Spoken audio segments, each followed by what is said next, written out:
We're just upriver from Camp Mystic, and you don't have to look far to just see the heartbreaking symbolism of the violence of this storm and what it took from people's lives. Here we have, probably laid out by search teams, a photo album where the images have all been washed away by the floodwaters next to a child's chair. And then framing it above, look at the canoe bent around that tree, a good 30, 40 feet in the air. The hydrology in these canyons, of course, have been dangerous for decades. We've known that, but the planet is so much warmer now, and we're seeing in real time that these rain bomb events and the ensuing deadly flash floods are becoming even more violent. And for example, here, if you look at Camp Mystic, about 8 of their structures were inside FEMA's most dangerous floodplain there. But if you use a map used by the First Street Foundation, that number jumps to 17 buildings because FEMA does not account for flash flooding. So First Street Foundation does take into account these modern phenomenon, and as a result, it doubles the number of Americans who are at risk of these kinds of flooding events. And not just in hill country of Texas or the Southwest deserts, but cities like New York, where a big chunk of folks live in flood zones unwittingly, people in basements most vulnerable, because the dynamics there are the same as a canyon or arroyo. It's that water rushing on hard surfaces faster than you can run and bringing such destruction in its path.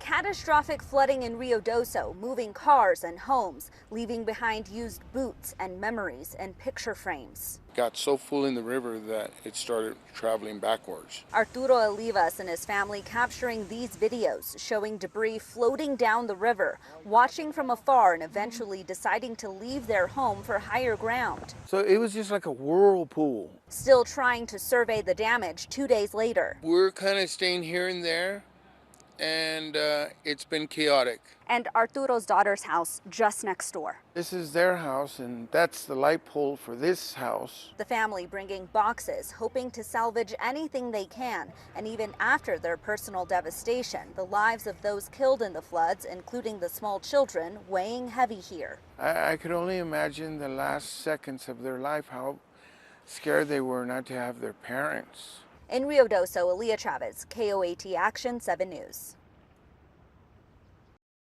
You know, the power of water is pretty amazing, but still, I can't fathom it. What was once a narrow, beautiful pond in front of Philip Young's home is now a cliff with no safe way of getting across. A couple of friends are visiting him from Florida. What was supposed to be a one-night stay turned into a different adventure. The water washed over the driveway and just pushed all the trees and everything, and it just uprooted. This is what happened. It was pretty shocking when I walked around here for the first time. Although you'll see Young in our interview, it could only be done through the phone and our Zoom lens due to safety. Young says conditions on Wednesday looked normal at first. Then into the night, water started rushing in a way he's never seen before. We had a lot of rain, obviously. This beautiful pond was fed by 2 creeks on either side of my house. And the water, it was like, I've never seen anything like it, the amount of water that's come through here. And it just overwhelmed my drain system and flowed over the driveway and just ended up collapsing this part of the dam. It's, I never fathomed, or it was a little overwhelming to look at because I just really couldn't comprehend what I was looking at. Just 30 minutes later, all the water was gone, but so was his road. Into the pond, I thought it looked like there was just debris in there. I didn't know that it had completely drained until I walked around here and saw what I saw here. On the path, one lone duck looked pretty confused to see his home dried up and ruined. Young says in the 24 years he's lived there, the extent of the flood damage was something he was not expecting. You could have a little washout. This never crossed my mind. Something as catastrophic as this is never, ever crossed. This reminds me of the pictures I saw up in the mountains.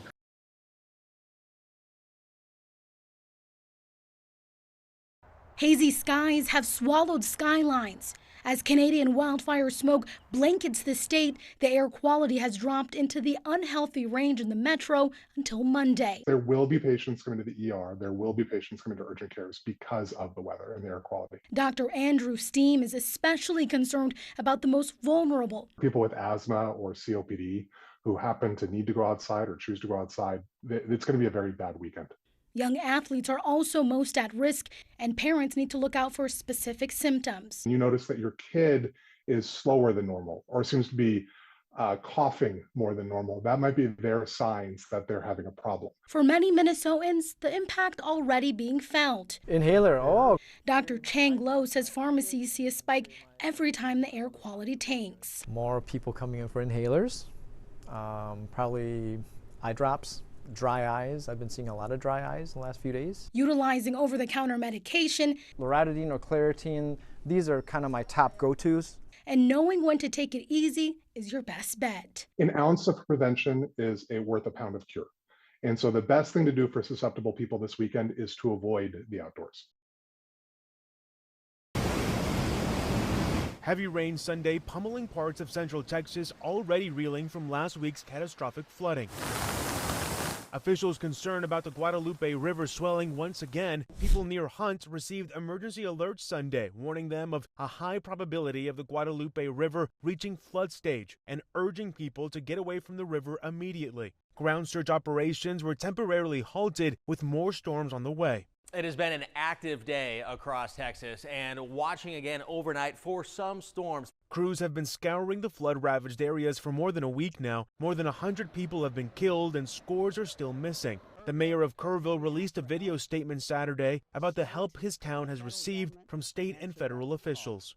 They showed up in force, and they've been here every day since, working 24/7. His comments come amid backlash over the Federal Emergency Management Agency's response. While search and rescue crews from around the country immediately rushed to help, FEMA did not arrive until Monday evening, days after any victims had been found alive. There's also many questions about the state's flood preparedness and a lack of immediate alerts notifying residents about the floods. Some Texas leaders are demanding answers. We can't just allow girls to drown in the middle of the night. We have to make sure we protect everyone.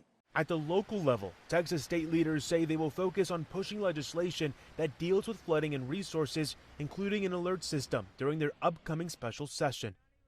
In Kerrville, Texas, I'm Ivan Rodriguez.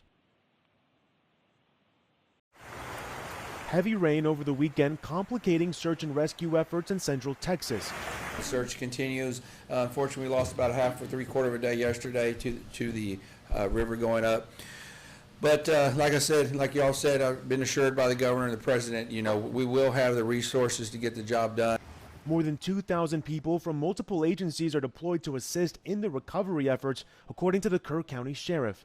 And search and rescue remains our top priority. But we've moved on to also include recovery. And that's where we had the people out in the river basin doing a lot of work. We're trying to get a handle on things. So just be patient with it as we go forward.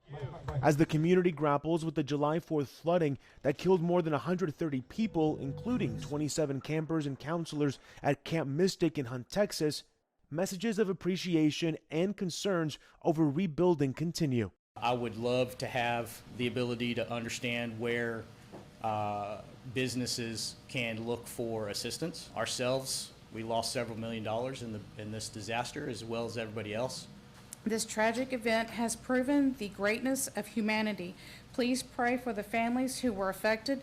Thank you for blessing Kerr County with kind hearts and love of mankind.